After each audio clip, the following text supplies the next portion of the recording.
Bonjour à toutes et à tous. Heureux de vous retrouver pour une nouvelle semaine de Smart Impact, l'émission des entreprises à impact positif.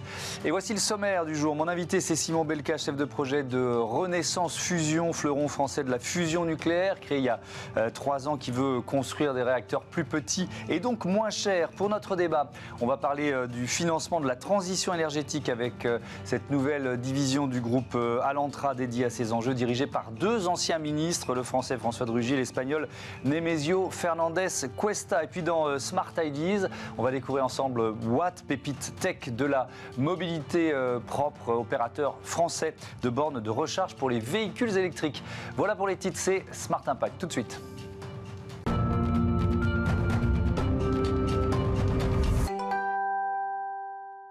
Bonjour Simon Belka, bienvenue. Bonjour. Vous êtes donc chef de projet de Renaissance Fusion, entreprise créée en 2019 par le physicien italien Francesco Volpe. Avant de parler de vos défis, ils sont nombreux. On va faire un peu de pédagogie. Il faut expliquer ce qu'est la fusion nucléaire. Quelle différence avec la fission nucléaire que l'on connaît, qui est industrialisée, on va dire, depuis de nombreuses décennies. Exactement. Donc, la fusion nucléaire, comme son nom l'indique, c'est une énergie nucléaire. Par contre, dans la fission, on va en fait prendre des atomes très lourd, d'uranium, qu'on va casser pour pouvoir générer de l'énergie. Et en fait, la fusion, c'est le processus inverse. On va prendre des atomes légers, des atomes d'hydrogène, qu'on va faire fusionner. Et c'est ça qui va aussi générer énormément d'énergie. C'est un potentiel énergétique qui est beaucoup plus important que la fission nucléaire ? Pas forcément, ça va être à peu près la même gamme de puissance, par exemple, pour les réacteurs. Par contre, il y a des avantages intrinsèques à la fusion. Ça va être notamment la sécurité, les aspects de sûreté de fonctionnement, puisqu'il n'y a pas de réaction en chaîne possible dans un réacteur à fusion, contrairement à la fission. Donc ça, c'est un gros avantage, et beaucoup moins de radioactivité, puisqu'il n'y a pas de produit radioactif qui sort de la réaction de fusion. Donc il n'y a pas de déchets nucléaires, il y aura beaucoup moins de déchets nucléaires. Il y aura beaucoup moins de déchets nucléaires avec des durées de vie beaucoup plus faibles. D'accord, donc c'est évidemment un enjeu très important. On parle d'une énergie abondante, décarbonée et pilotable. Ça veut dire quoi ce pilotable ? Pilotable, c'est l'idée de s'adapter à la demande en électricité, puisque c'est très difficile de stocker de l'énergie. Et en fait, les énergies nucléaires ont cet avantage de pouvoir s'adapter à la demande. Et c'est vraiment un gros avantage, par exemple, par rapport aux énergies renouvelables. Bon. On voit tous les avantages, sauf que pour l'instant, ils sont virtuels. Il faut être honnête. C'est même pas un marathon, c'est une succession de marathons, la fusion nucléaire. Alors, c'est une très longue course scientifique. Elle a débuté quand ? Et puis, alors, je ne sais pas si vous pouvez répondre à la suite de la question. Quand est-ce que ça peut aboutir ? Donc, ça a débuté dans les années 50. Donc, on bénéficie quand même de plus de 70 ans de recherche sur la fusion nucléaire. Il y a plusieurs concepts qui ont été lancés. Donc, les principaux, c'est le tokamak et le stellarator. Peut-être on reviendra sur ces notions. Et donc, quand est-ce que ça peut aboutir ? C'est toujours la grande question dans la fusion.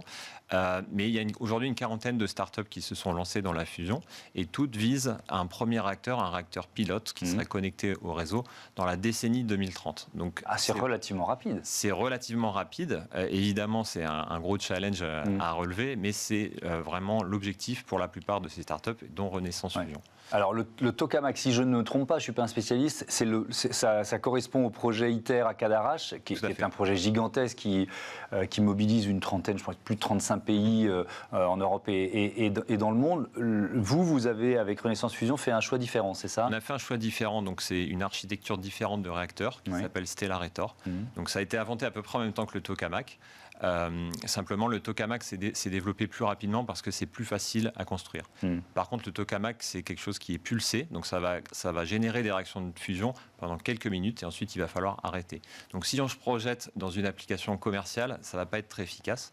Et c'est là que le Stellarator, il a énormément d'avantages, puisque lui, il permet de créer ces réactions de fusion en continu. Donc on a un réacteur qui est plus efficace, plus efficient. Alors, vous nous l'avez dit, c'est une course qui a commencé il y a longtemps, peut-être un aboutissement dans la décennie de 2030. Il y a des investisseurs qui évidemment y croient. Je crois que vous avez levé 15 millions d'euros en tour d'amorçage.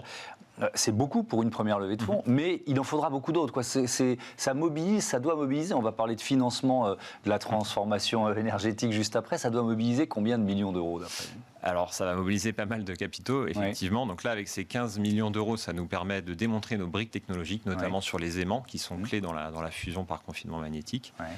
Donc là, on a une première phase de 2 ans où on va avoir besoin justement de ces 15 millions d'euros, voire même un petit peu plus. Ensuite, on aura une deuxième phase où on va construire un réacteur prototype qui sera à une échelle un peu plus petite pour démontrer une rentabilité énergétique. Donc là, on envisage des montants autour de 600 millions d'euros pour ça. Et enfin, un dernier réacteur qui serait le réacteur pilote, qui lui serait aux alentours de 1 milliard d'euros. Avec l'hypothèse qu'on puisse quand même récupérer une partie d'un réseau secondaire existant pour exploiter la chaleur. Alors d'ici là, il y a déjà des brevets qui ont été déposés. Vous parliez d'aimants, c'est ça? Alors il y a plusieurs technologies. Moi, je suis pas sûr de tout bien comprendre, mais ce qui est intéressant économiquement, c'est que ce sont des technologies qui peuvent aussi servir dans d'autres secteurs, donc qui sont commercialisables. Si on parle d'investissement, de retour sur investissement, un peu plus vite, c'est ça? Tout à fait. Donc il y a plusieurs applications pour les aimants. C'est pour ça qu'on souhaite générer des revenus plus tôt, à partir de 2025. En fait, on va fabriquer des matériaux qu'on appelle supraconducteurs et c'est eux qui permettent de créer des aimants très puissants. Et donc, ça va permettre potentiellement de vraiment faire des percées technologiques dans d'autres secteurs, par exemple l'imagerie médicale, le stockage de l'énergie, les accélérateurs de particules ou encore les éoliennes. Il y a aussi un brevet sur des parois à métal liquide à l'intérieur du réacteur. Oui, alors ça c'est... Je lis, parce que pour être sûr de... C'est une spécificité de Renaissance Fusion, c'est qu'en fait on envisage des parois métal liquide qui vont permettre d'absorber la chaleur de la réaction, la communiquer au réseau secondaire, et ils vont permettre également de protéger des parois solides pour diminuer la radioactivité à l'intérieur du réacteur. Donc le brevet, il est déposé, ça veut dire que l'industrialisation, elle peut suivre assez vite ? Alors là, on n'est pas encore vraiment sur de l'industrialisation pure et dure, parce qu'on doit démontrer d'abord ces briques technologiques. Donc c'est un nombre d'expériences qu'on doit faire, de démonstrateurs, et c'est justement l'objet de cette première phase. Une fois qu'on aura démontré ça, là, on pourra passer sur de l'industrialisation, notamment sur les aimants, à partir de 2025. Donc il y a cette volonté, je le disais en titre, de construire des réacteurs plus petits et donc moins chers. Pourquoi c'est important ? C'est important parce que, en fait, plus votre réacteur est grand, plus ça va coûter cher, plus ça va être difficile à construire. Et donc, avoir quelque chose de raisonnablement petit, ça va être un avantage à ce niveau-là. Et donc, encore une fois, on revient sur les aimants. Plus les aimants sont puissants, plus on peut diminuer la taille du réacteur. En doublant le champ magnétique à l'intérieur du réacteur, on peut diminuer la taille du réacteur d'un facteur 4. Et donc, c'est pour ça qu'il y a autant de startups qui travaillent sur ces aimants. Idéalement, vous nous l'avez dit, premier réacteur dans Renaissance Fusion, milieu des années 30, c'est ça ? Alors voilà, on va rester prudent, mais ce serait, nous on préfère parler de décennie 2030. Décennie 2030. Il y a aussi des délais administratifs, il faut trouver un site, donc il faut rester, il y a tous les aspects de sûreté évidemment, donc il faut rester quand même prudent sur les dates. On faisait référence au projet ITER à Cadarache, vous êtes concurrent, vous êtes complémentaire, comment vous vous positionnez par rapport à ça ? On n'est pas concurrent. En fait, ITER, c'est un projet de recherche scientifique qui n'a pas pour but de commercialiser un produit, alors que les startups, justement, sont complémentaires. Elles peuvent bénéficier de cette recherche. Elles peuvent aussi apporter des briques pour la recherche, les aimants, par exemple. Mais leur but, c'est vraiment à la fin de développer un produit ou des produits qui seront commercialisables. Donc on voit que c'est complémentaire, c'est vraiment deux approches différentes, mais qui peuvent s'entraider. Il y a beaucoup je disais fleuron français en titre, il y a beaucoup d'autres entreprises en France ou ailleurs qui sont sur sur ce défi technologique que vous êtes en train de relever. Alors il y a une quarantaine de startups dans le monde, plus d'une vingtaine aux États-Unis. On est la seule en France, mais il y en a en Europe, il y en a 4 aujourd'hui, par exemple en Allemagne, une en Suède, une en Italie. Donc c'est en train de se développer. On était une des premières en Europe. Est-ce qu'il y a les pouvoirs publics derrière vous ? Est-ce que c'est presque une nouvelle filière dont vous êtes en train de nous parler. Est-ce que les pouvoirs publics, français et européens évidemment, parce que ça se joue aussi là, y croient et sont derrière vous ? Alors on a la chance d'avoir quand même un plan qui a été lancé par le gouvernement France 2030, qui prévoit un appel à projet pour des réacteurs nucléaires innovants qui ouvre la porte à la fission comme à la fusion. Et donc on a postulé justement à cet appel à projet. L'instruction est en cours. Donc on sent qu'il y a quand même une volonté politique en France en tout cas de pousser vers ces solutions. En Europe, ça paraît encore peut-être... ça repose beaucoup quand même sur ITER. il n'y a pas encore ce push vers les startups. Ouais. Mais c'est une vraie question, on va terminer là-dessus, parce que ITER, c'est gigantesque et c'est donc très... ça dévore beaucoup d'argent public potentiel. Est-ce que, vous nous dites, c'est de la recherche pure, il n'y aura peut-être pas forcément de débouchés commerciaux. Est-ce que c'est logique ? C'est-à-dire que ce n'est pas leur but. C'est-à-dire que derrière, il faut des startups qui prennent le relais de cette recherche scientifique. Et donc, ça va bénéficier justement à bâtir tout un écosystème parce qu'il y aura ceux qui font le réacteur, ceux qui font les aimants, ceux qui font le carburant. Enfin, c'est vraiment toute une industrie qui va pouvoir se développer derrière. Une industrie européenne, on l'espère. Merci beaucoup. Merci Simon Belka et à bientôt sur Bismart. On passe à notre débat. Justement, on y reste. Comment financer la transition, la transformation énergétique ?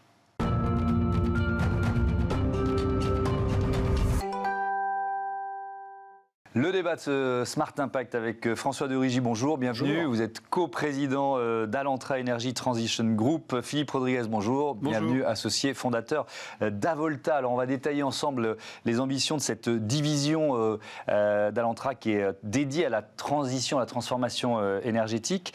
Vous la créez ensemble. D'abord, peut-être un mot du groupe Alantra, François de Rugy, groupe financier international, banque d'investissement, entre autres. On peut dire ça comme ça ? Une banque d'affaires, à la fois pour aider les entreprises qui cherchent à vendre ou à acquérir, et aussi à financer, et là en l'occurrence à financer des projets écologiques. Oui, et on va voir que effectivement le financement de la transformation énergétique, ce sont des dizaines de millions d'euros, et encore, je pense que le chiffre est faible à mobiliser. Avolta, Philippe Rodriguez, votre métier c'est quoi ? Levée de fonds, fusion, acquisition, justement, on est au cœur de ça ? Oui, on fait les deux, on le fait principalement pour des entreprises de technologie.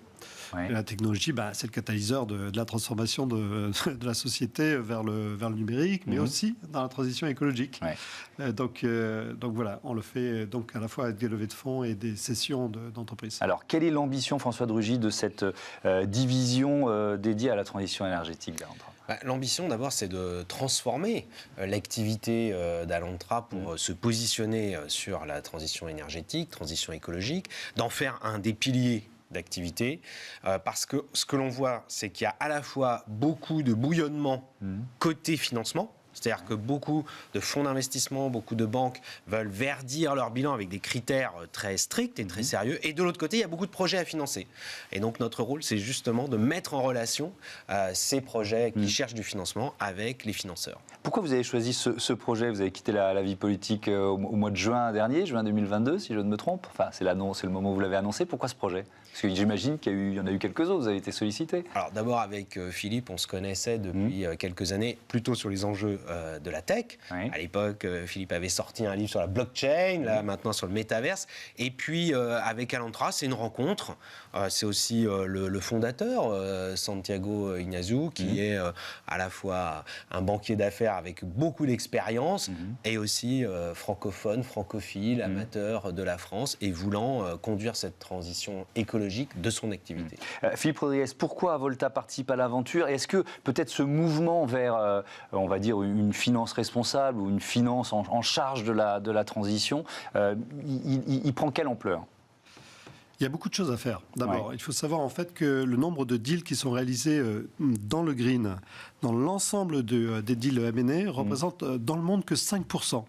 Donc, évidemment, lorsqu'on regarde ensuite par secteur d'activité, on se rend compte que dans les producteurs d'énergie ou la transformation de l'énergie, c'est beaucoup plus important.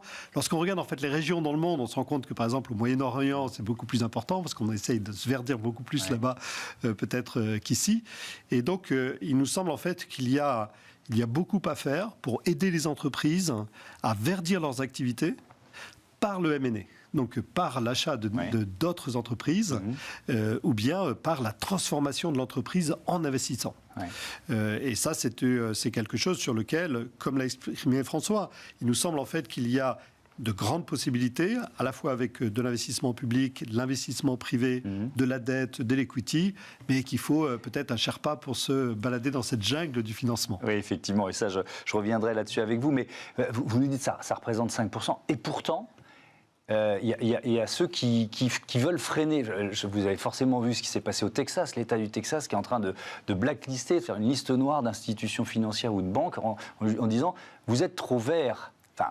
Donc c'est presque un combat politique qu'on mène à travers le financement. Comment vous réagissez à ça, François Ça Drugy? peut être en tout cas une autre façon de faire avancer l'écologie, ça c'est clair. Puis après, je crois que des cas comme le Texas, c'est un peu peut-être les derniers des Mohicans, si on peut dire, qui freinent. En réalité, on est plutôt engagé dans un mouvement irréversible pour, ne serait-ce que sur l'énergie, pour décarboner l'énergie, la production d'électricité. En France, on part d'une électricité très décarbonée grâce au nucléaire, mais ce n'est pas le cas dans le reste de l'Europe, dans le reste du monde. Et par ailleurs en France, du coup, ça nous invite à aller tout de suite sur la décarbonation d'autres activités, les activités industrielles, tout ce qui est le bâtiment, le logement, le tertiaire. Et donc là, pour la banque d'affaires Alantra, c'est évidemment un enjeu important. C'est aussi important de souligner que pour Alantra, on fait de la France un peu le pivot d'une action européenne qui commence Italie, Espagne, France et qui va ensuite se déployer sur toute l'Europe. Mais on parle de quel montant? Je ne sais pas si vous pouvez répondre l'un et l'autre. Je commence avec vous, François Drugy, à investir. Déjà, si on parle que de la France, les montants d'investissement qui doivent se mobiliser sur les ENR, alors là on parlait du nucléaire juste avant l'émission, est-ce qu'on l'a chiffré? Il y a des chiffrages, y compris du GIEC, sur le climat, mais qui peuvent être tellement énormes. C'est effrayant, on peut se dire qu'on n'y arrivera jamais. C'est décourageant. Il vaut mieux partir de ce qui se fait déjà. Déjà aujourd'hui en France, il y a plusieurs milliards d'euros qui sont investis tous les ans dans le domaine de l'énergie. Mais tous les ans, dans la production, mais aussi dans les réseaux, mais aussi maintenant dans le stockage. Et puis alors en plus, maintenant dans la décarbonation de l'industrie, regardez ce qui se passe sur l'automobile. C'est extraordinaire d'ailleurs, c'est des changements énormes et qui sont irréversibles. Donc en réalité, vous disiez tout à l'heure des dizaines de millions. Non, je pense que rien que pour une banque d'affaires, ça se chiffre tout de suite en centaines de millions. Et alors si on prend le secteur dans son ensemble, en milliards évidemment. Votre avis là-dessus? Oui, c'est la même chose. On peut compter aussi en nombre d'entreprises qui sont des entreprises à impact. Par exemple, sur les startups, la BPI a fait une étude l'année dernière qui montrait qu'il y avait 1000 entreprises qui s'intéressaient à ces sujets en croissance très forte. Il y en avait à peine 300 l'année d'avant. Donc on sent en fait qu'il y a un bouillonnement aussi. Accélération du phénomène. Accélération de ce phénomène avec quelques 200 millions d'euros qui avaient été investis dans ces entreprises. Si on prend quelques exemples, François Drugy, des projets sur lesquels vous êtes déjà positionné ou vous êtes en train de vous positionner?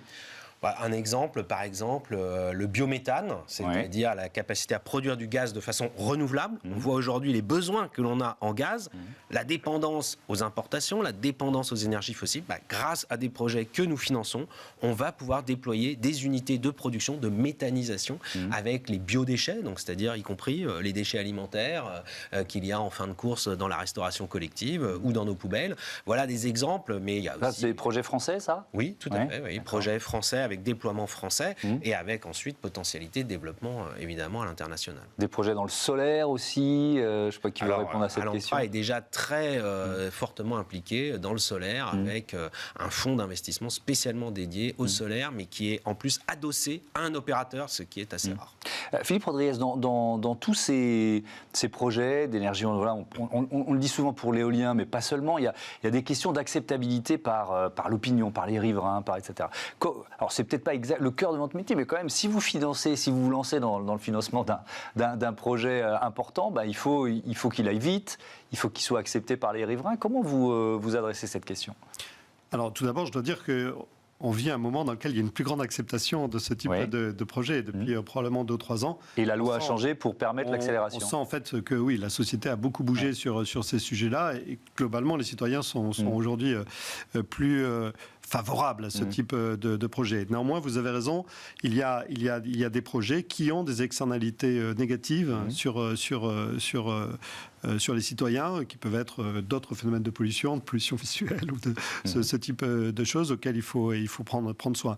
Je pense qu'investir ou accompagner une entreprise qui cherche des fonds, c'est se poser la question de façon extrêmement holistique et il faut absolument regarder tous les paramètres de l'investissement. Parce que vous êtes au cœur de ces questions, parce que finalement dans les projets, vous nous disiez, il faut des Sherpas, ce sont souvent des dossiers complexes, ce sont des dossiers dans lesquels il y a des fonds privés, des fonds publics, donc quelle expertise vous apportez dans des dossiers comme celui-là, Philippe? On a une expertise en fait, qui est une expertise stratégique sur les sujets en fait qui nous occupent, parce qu'on provient de la technologie, donc on est capable en fait de rentrer dans un certain nombre de détails et parler parler le langage de l'entrepreneur. Ça, c'est la première chose. La deuxième chose, c'est qu'on a une expertise financière.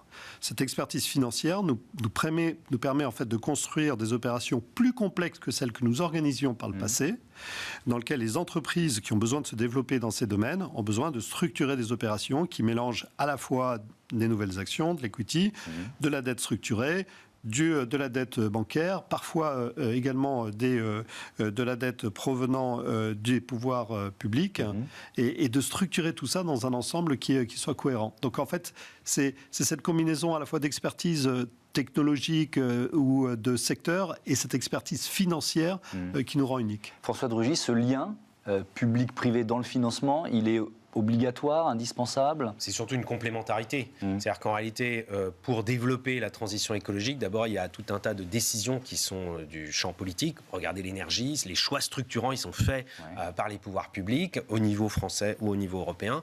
Et puis, évidemment, dans le financement, il y a une part de financement public.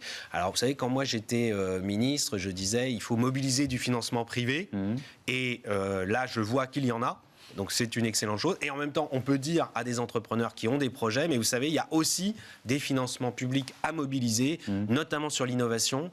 Et il faut saluer en plus le fait que la France est une terre d'innovation. Et je pense qu'à Alantra, à Volta, ont l'habitude de financer des projets innovants. Et dans ce lien public-privé, le fait d'avoir deux anciens ministres, vous et puis un Espagnol, Nemesio Fernandez Cuesta, à la tête de l'entreprise, bon, c'est pas un hasard, j'imagine. C'est une bonne connaissance, en effet, des mécanismes de décision publique, mais aussi des différentes possibilités de financement public. Il faut une vision politique européenne aussi, Philippe Roguet. Est-ce qu'elle est au rendez-vous ? Est-ce qu'il y a des financements européens ? Oui, alors on a un accès assez fort en fait, d'une part sur l'investissement public européen, avec plusieurs fonds qui sont construits autour de l'EIC, autour de l'ensemble de ces fonds qui fournissent des investissements souvent en co-investissement avec des acteurs privés, mais qui sont importants et qui montrent en fait aussi la vision qu'a l'Europe sur ce sujet extrêmement politique, comme on vient de l'exprimer. Donc c'est vraiment une clé aujourd'hui pour le financement de cette transition écologique. Rien ne se fera sans l'investissement public, c'est évident. Mais rien ne se fera non plus sans l'investissement privé. Et c'est ça qui est intéressant, il faut les deux. Donc on a vraiment besoin des deux. Est-ce que c'est vrai, on va terminer là-dessus, parce que notre première partie de l'émission était sur le nucléaire. On a vu, François de Rugy, que dans le projet de relance du nucléaire français, il y a au bas mot 160 millions d'euros à mobiliser. Il y en a 60 pour les nouveaux réacteurs, 100 pour le prolongement. 160 milliards. Oui, j'ai dit millions, ça ma langue a fourché. C'est parce que c'est trop gros, on s'y perd. Non, vous avez raison, milliards. Et 100 pour prolonger la durée de vie. Est-ce que vous avez une part à prendre dans ces projets-là ou pas forcément ? Alors si on va sur le financement de l'EPR, donc très très gros réacteurs, là c'est sans doute d'autres acteurs qui seront appelés, mais on pourra y contribuer aussi sur des gens qui vont développer des technologies qui vont permettre de déployer non seulement les gros réacteurs, mais tout ce qui va autour en termes de réseau. Et puis il y a aujourd'hui l'émergence, là c'est de l'innovation, du petit nucléaire. Et alors d'ailleurs, quand on dit, vous savez, Small Modular Reactor, SMR, en fait, on pense souvent à plusieurs centaines de mégawatts quand même, par rapport à d'autres qui font plus de 1000. Et puis, on voit apparaître des technologies qui vont se situer à l'échelle de la dizaine de mégawatts, c'est-à-dire, il faut imaginer peut-être un réacteur nucléaire de la taille d'un container. 50 tonnes, transportable par camion. Bon, ça peut paraître aujourd'hui de la politique fiction, mais il y a des gens qui travaillent très concrètement, des entreprises qui lèvent des fonds et qui déploient des technologies. Merci beaucoup, merci à tous les deux, à bientôt sur Bismart. C'est l'heure de Smart Ideas, on parle mobilité électrique.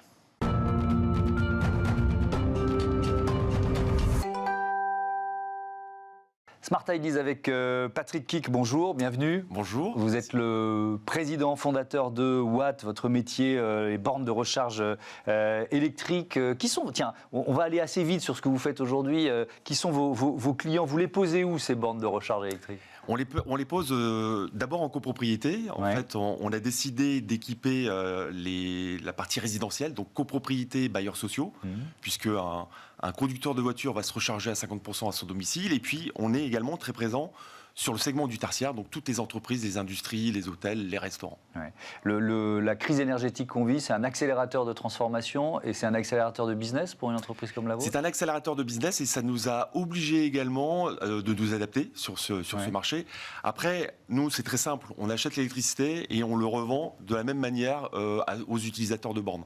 Donc, effectivement, si l'électricité est très chère, malheureusement, on va le revendre le même prix très cher. Mais quand il baisse, on va le vendre également avec un prix inférieur. Vous avez créé Watt en 2018 avec Yann Evin. 5 ans plus tard, vous en êtes où du développement de l'entreprise? Eh bien, écoutez, on a une très belle progression puisque on a commencé tout seul, effectivement, avec Yann. Et aujourd'hui, on est déjà à 170 personnes. Ouais. On onboard en moyenne 10 à 15 personnes de plus chaque mois. Donc chaque mois. Chaque mois. Donc on recrute effectivement énormément. On est sur un marché exponentiel. Et ce que l'on souhaite, c'est vraiment faire aucune contre-référence client. On a développé les 3 segments, donc du résidentiel, bailleurs sociaux et puis tertiaire. On a de très belles références maintenant. On a un réseau de bornes qui est assez intéressant. Et puis maintenant, la nouveauté, c'est qu'effectivement, on a intégré un fonds d'investissement. Raise Impact. Raise Impact. Ouais. On est très content qu'il nous ait choisi et que on les a également choisis. Ouais. C'est un fonds bienveillant qui nous apporte énormément en industrie, c'est-à-dire qu'ils nous mettent en relation avec pas mal de gens. Ils sont facilitateurs justement dans le développement de l'entreprise, notamment sur la partie digitalisation. C'est ça aujourd'hui l'enjeu en 2023 de Watt. Oui, effectivement, il rentre à hauteur de, je crois, 30 millions d'euros. Cette digitalisation, cette numérisation de votre société, vous l'étiez déjà. Enfin, quand on est en 2018, j'imagine que voilà. Mais en quoi il y avait besoin d'accélérer? Sur quels éléments? Alors, on avait besoin d'accélérer parce que en fait, on est sur un marché du B2B qui commence à migrer vers un marché du B2C. Et donc, on a des volumes énormes à gérer.